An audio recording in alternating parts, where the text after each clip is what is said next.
minsan iganong ko. Ayaw, ngayon ayaw. Ayaw niyang umangat. Opo.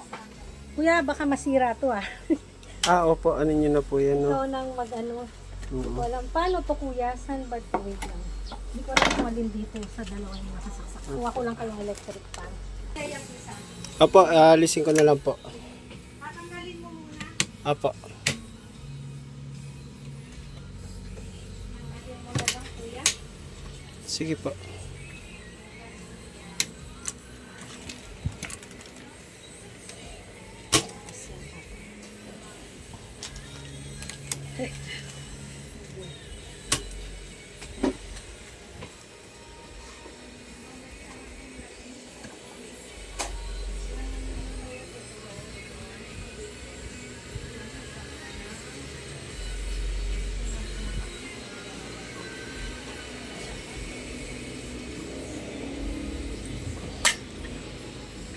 Yan mga upuan ko eh.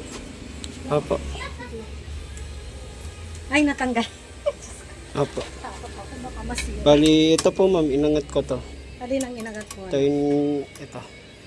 Kasi nag-stack up na ganyan, So no? ginanyan mo. Ay, paano mong inangat? Ba't ayaw? Ayan. Hindi, ayaw din nito kanina. Opo, kanina, ginanyan ko po. Tapos, Binaba sinabay ko tong hinila pataas. Okay. May langis kayo dyan, ma'am. Meron. Langisan natin to. Hindi na, tingin ko Tsaka kinalawang to madalas, eh.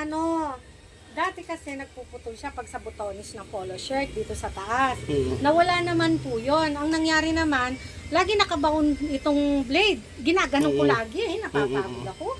Sabi ko, ano ba yan? Tapos yung bandang huli, ayaw na tuloy.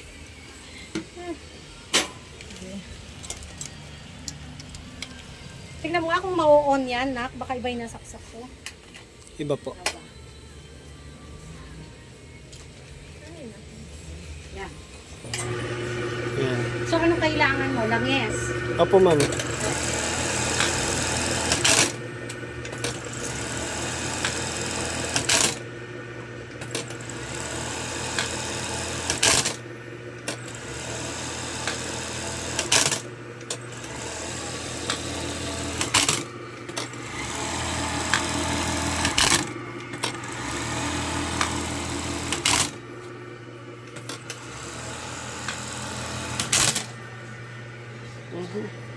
Maluwag din to kaya nagbabago-bago.